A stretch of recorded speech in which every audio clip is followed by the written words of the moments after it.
Hey, David T.S. Wood here, and welcome to my Extra Mile. Today's show is a solo show. One of my favorite sayings that I've written, 8 most favorite words: tell the truth all the time with compassion. Took me a long time, almost 40 years, to really grasp this. And the science is showing us. They did a survey of 10,000 people. A normal person in a 10-minute conversation will tell 3 lies. So listen to the show and figure this one out, because this is life-changing. Again, solo show. Enjoy it. Get involved with the conversation. Please subscribe and share this with your friends. And we'll definitely see you on the other side.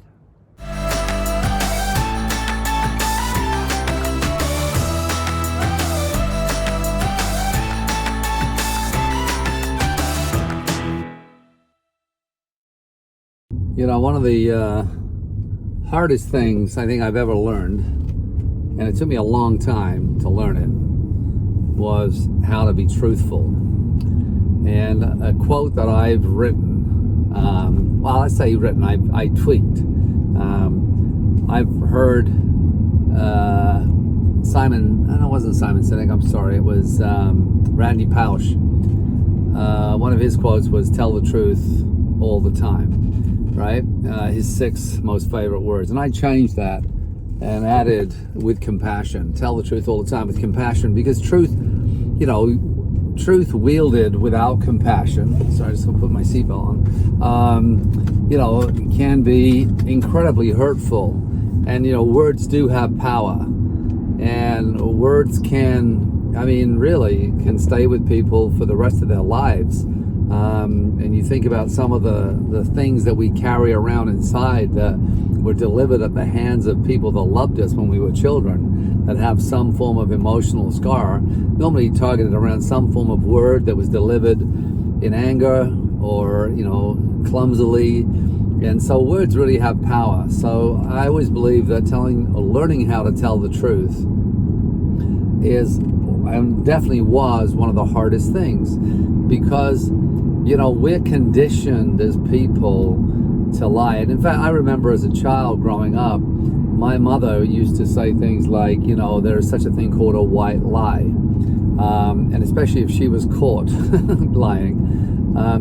But there was a study that recently showed, I say recently, it's a few years now, but that showed that, an average person in a 10-minute conversation will tell 3 lies.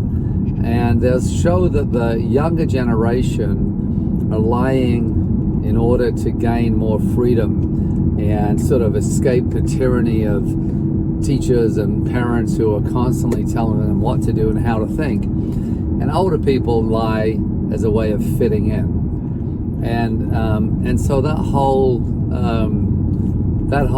fitting in thing, I remember as a kid, I never watched television when I was a kid, or rarely. And so I'd go to school on Monday and all the kids would be talking about something that they watched. And, the first time I heard it, I started to learn what they watched. And rather than tell people I hadn't seen it, I remember pretending I'd seen it just to fit in.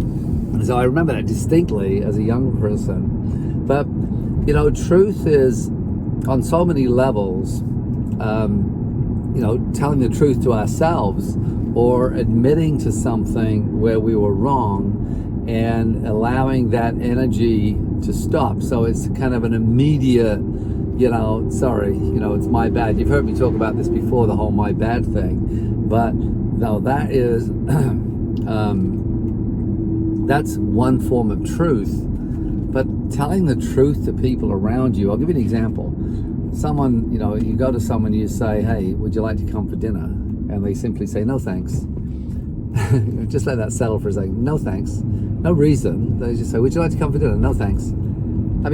That's really how we could be, and possibly should be, is no thanks if we don't want to go. But no, we typically have to, justify that sentence with something, an excuse. I got this thing, whatever, that happens. And again, I know I've talked about this quite a lot, but the truth that, being able to wield truth, what it does is it allows other people to be truthful around you. When people see that truth is something that isn't scary, truth is something that actually saves time, truth is something that builds real friendships and relationships, truth is something that can be counted on and respected, but again, incredibly hard to really pull off in an elegant and compassionate way, right? So, and I'll give you an example. This has happened on 2 occasions now, where friends of mine had really bad body odor, and and it was starting to interfere with my relationship. And I just remember thinking, well, you know what? People talk about these people behind their back, and these people don't really know, because I think when you have an odor, and and it wasn't because they were dirty, it was just because of either one of them was more about not using deodorant because it's harmful for the body, and the other one was using about new age deodorant, which doesn't always work especially if you have a strong odor. But what was happening was I really started to interfere, because I'm a big hugger, and I didn't want to hug this person because I could smell their body odor on my shirt hours afterwards, because I'm very sensitive to smells. And so in the end, I just had a conversation, and I led into it in an elegant. This is the compassion part, which was, hey, is this a good time to chat? And yeah, for sure. But I want to have it could be a tough conversation, and I just want to make sure that you're ready for it, and that that it's okay, that you're in a good space, because my intention. This is where I always lead with intention, because to wield the truth and not set a clear intention, can be tantamount to bullying. It can be a lot of things about being right. But if the intention is, and my intention was, hey, I really want to have a stronger relationship. I want to have a closer connection. And so I lay out my intention. So are you open to this? So that when you wield the truth, there's a clear intention of the outcome. Now, if I'm not ready, if I want to wield the truth and I don't care about the outcome, I don't care about the person, that's a different type of truth, because it isn't with compassion. There is no intention. It's just about telling someone they're wrong and you're right, which is a very different energy from having a compassionate approach. So sometimes that's where, I don't go and tell every single person the truth, because they're not ready for it. Because if that person has said to me, yeah, this isn't a good day, I've had a really bad morning, or I've had a really bad week and I'm just not ready for anything else, but fine, when you are, just give me a call, and maybe they will, and maybe they'll never call, maybe I'll never address it, all right? But also telling the truth. I had this happen, in fact, this week. I don't want to use names on this one, because you'll see, I won't use names regardless. But I'd made an arrangement with someone, and they just forgot or didn't show up, and I went through a lot of effort to make it good. So I told the truth in a compassionate way, but I wanted to let them know that I was kind of unhappy how this went down, because I went through a lot of energy and effort. We made an arrangement, and I was, in fact, I was gonna cook dinner for this couple, and they just simply didn't show up. And and I know that we reached out to them. My assistant reached out a number of times. So that's a different type of truth. So it's not like my intention necessarily wasn't about, this wasn't a compassionate approach. I'm just stopping at a traffic light here. It was more of a teaching people how to treat you truth, but delivered with sending love. So I ended it with so I just sort of wrote out sort of, what happened in my world, how it made me feel, and that I was really unhappy with the way, because we'd reached out by telephone, we reached out by text, and there was really no excuse not to know. And so it's like, I was really unhappy with how this went down. But then at the end, the compassion part was sending love, Dave. So, as you're reading it, it's not, obviously I'm not angry, because I'm not going to be angry about those things. And because anger doesn't help. Telling the truth is not about me, being angry, because anger is about, feeling hurt and wanting to right or wrong. And you can tell those truths. But if you really want to have success with people, if you want to have your words change how people behave around you, or understand you more, then angry words don't do that. When you project anger, the other person simply closes down. And there is no room for real truth, because truth with compassion. Remember, I'm not just talking about telling the truth. I'm talking about telling the truth with compassion. But what's interesting is what fascinates me is how I sort of had conditioned by my environment, and also conditioned myself, that lying was okay.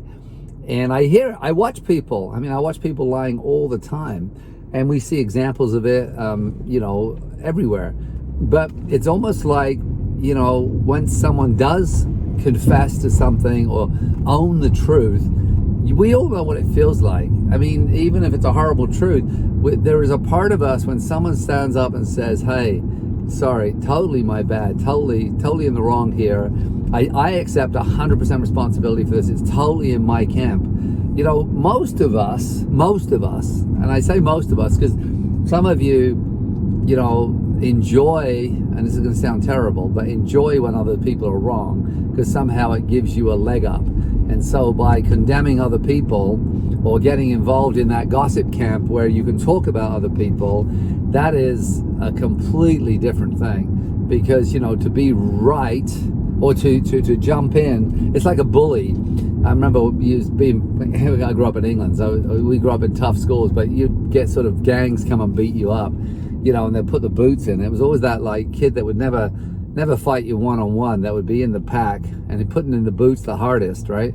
But that's sometimes the same with this kind of situation where, you get involved, but you don't have the courage to ever face a truth, and you're not solution oriented. And it's more about that gossip. It gives you some kind of, false power that, oh yeah, look at them, make them bad in order to feel better. That's a projection, and that is not healthy whatsoever. I'm talking about a whole other level of truth. And again, very, very hard, and a very strong discipline to wield truth with compassion, and to elevate above the situation in order to tell truth with compassion. In other words, especially again, if we're teaching people how to treat us, that's a very, very different truth from me sharing with a friend, that there's something standing between us, like BO. And I can think of, thousands of examples like that, or confessing to something, and I talked about this on one of my other shows, I think, when I was talking about trust, where you're in the wrong, and rather than waiting to be caught out, or waiting to, or attempting to exaggerate, or attempting to sort of soften, it's just a very simple kind of truth. Yep, I screwed up. Yep, and what I've found, and what's what I love, is the energy ends immediately we do that. But you can tell me if you've had this experience or not, but I do feel that when people are not being truthful, that we feel it. We don't know what we feel sometimes, and but some of us have become more in tune with this truth. But what happens is when someone is not telling the whole truth, or if they're embellishing too much, or if they're trying to soften at the cost of somebody else, or whatever it is, or blaming, or whatever that looks like, I think that we lose respect or trust for them. And I think that that's a very, very simple thing to do, is to suddenly have less trust or less respect. And we don't know, we haven't caught them, we just have a feeling. There's a kind of the heebie-jeebie feeling. And that is a really important feeling, trusting our gut, that sense. And a lot of that's the subconscious mind, because the subconscious mind is so large, and the subconscious mind processes about 4 billion, with a B, 4 billion bits of information every second, where our conscious mind only processes 2,000. So what happens is, when we're around someone, we get that feeling, we get that sense, and that's because the person's not being congruent. And our subconscious mind is reading all the cues, the physiology, the tonality, the incongruency, all these different things. The body is the non-conditioned mind is reading that, and we sort of get a sense, we get a feeling. We don't know if it's true or not, we just get the sense. And when you study the brain, you start to realize it is true. And this is why when we have little kids, and little kids talk about not liking someone, and typically as parents, oh yeah, go and kiss Uncle Jimmy or whatever, and the kid doesn't, they have that heebie-jeebie feeling, they don't like or trust this situation. And quite often as parents, you know, we force our children into situations where they need to be affectionate with someone they don't want to be affectionate with. And I think that when that happens a lot, we start to lose the trust in ourselves to trust that little voice, that intuition, that inner sense. And that's what something that, especially in the work I do, when I'm working on stage with thousands of people, you know, there is an immediate feeling you have, or I have, and that I have to trust, because I'm going to make, I'm saying sorry because someone just pushed the crosswalk there. I'm going to make a decision in the minute about someone when I'm coaching, especially if I'm coaching in front of a large audience. And so I have to be willing to trust my feeling, my sense, my intuition, without a lot of evidence, without a lot of facts. And I would say that, you know, anyone who's trained with me, you know this to be true, is that I can often hit it right away, because there's this inner trust, and there's this sense of trusting what I'm feeling, trusting that little voice, trusting my intuition, trusting that inner self. And again, this is why living in a world of truth is so powerful, because not only do we teach the world how to treat us, and not only do we gain greater respect, greater connection, you know, and greater truth from the people around us, but we also gain a self-confidence, a knowingness, a deeper sense of self-trust. And so all these things come about from being, you know, truthful with compassion. And so, you know, my homework for you right now is to look at areas where, you know, potentially you're afraid to talk to someone, you're afraid to have a conversation, or you're exaggerating or embellishing, which is a very, very common form of mistruth, right? And you're going to practice cleaning this up. You know, you're going to practice, you know, maybe making that call. And then again, the technique I always use is lead with intention. Remember what you want the outcome to be. But if you just want to phone someone and tell them a truth without a solution focus, I'm just turning the car around here, without a solution focus, or without a clear mindset on how things will be better, you know, what's that truth going to sound like? Hey, let me tell you why you're an asshole. Let me tell you why you're wrong. Let me tell you, you know, and I'm not saying you can't do that, but why don't you wait until you've decided that, yeah, because we're all making this up. We're all going to make mistakes. And I have a situation with a friend of mine right now that I have to have a very deep and truthful conversation with. And, you know, and I know it's going to be a little bit tough, but I wasn't quite ready. It's not because I'm afraid of the truth. I just know her process. And I know that the way this is going to come out, she's going to be upset in the beginning because I've just done this with her before. And so I'm just waiting. I'm waiting until I'm really elevated past it, because I was a little bit PO'd, pissed off about something. And so I have to have that conversation. So I'm actually in the middle of one of these kind of conversations. But so again, find out and start to build towards where you can tell the truth all the time with compassion. So thanks for listening in, and we'll definitely see you on the other side.